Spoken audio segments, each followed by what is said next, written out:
So John is a whole lot like his brother James. He was bombastic. He was self-centered. He was insensitive. He was power-hungry. And yet he would eventually become known as the Apostle of Love.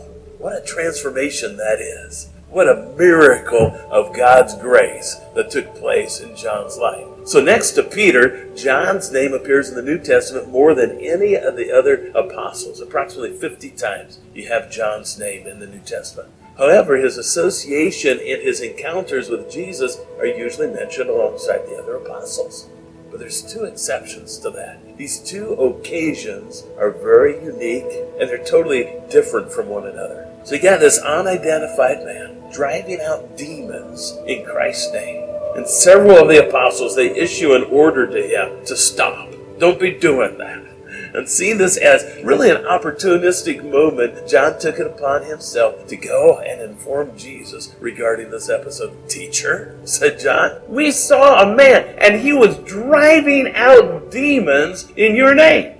And we told him to stop because he's not one of us. Well, it's a little bit more than obvious that John was relishing this opportunity to let Jesus know why they had silenced this man. He's not part of our elite group. He's not one of us. We told him to knock it off. Don't be doing this stuff. And so John anticipated that Jesus was going to say, "Attaboy, so proud of you." He did not anticipate Jesus' response. Rather than complimenting John for what he thought would be interpreted as wise and loyal behavior, Jesus made it abundantly clear that that's not a valid reason to be stopping this man. He saw right through John's self-serving and perhaps jealous behavior. Don't stop him, Jesus said. For no one who does a miracle in my name can in the next moment say anything bad about me. For whoever is not against us is for us. Truly, I tell you that anyone who gives a cup of water in my name because you belong to the Messiah will certainly not lose their reward. So what just happened?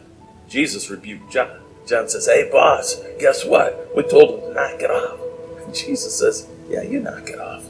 Jesus rebuked him. Perhaps John was trying to redeem himself. Just prior to this event, the disciples had been arguing about which one's going to be the greatest. And when this argument broke out, John and his brother James were without doubt square in the middle of the squabble. And Jesus was terribly disappointed with this woefully immature behavior, and he lectured them. He lectured them on humility, and he made it very clear to them, abundantly clear to him, you want to be first. You got to be willing to be last. And you need to be the servant of all. And to make sure that his point penetrated their hearts, Jesus took a little child and had this little child stand beside him. And then he relayed this very powerful and embarrassing message. Whoever welcomes this little child in my name welcomes me. And whoever welcomes me welcomes the one who sent me. He who is least among you, he's the greatest. Did you hear that? That's an ouch. There's no way to miss this barbed and convicting message. So when John reported that he had just stopped this outsider, I stopped him. He was casting out demons in your name, and I stopped him. Was he trying to prove what a good disciple he was? Look how good I am. Look what I'm doing for you. I'm saving the reputation of our name. Now, that makes sense.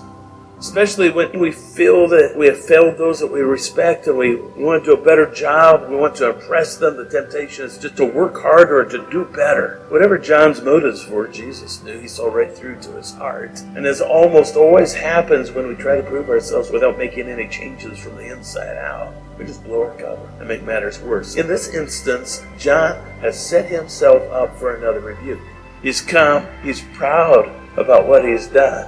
Here's what we told him. We told him to stop it. And he's rebuked by Jesus. But unfortunately, John didn't get the message. At least not the whole message. At least not at the heart level. Because he still wanted to be first. So how do you feel when someone loves you and trusts you in spite of your self-centered, obnoxious behavior? When someone accepts us in spite of our blunders? That can be disarming. That can be humbling. That can be life-changing. And really, this is what Jesus does for John. And eventually, John does get the message. It eventually sinks in deep, not only into his mind, but into his heart as well.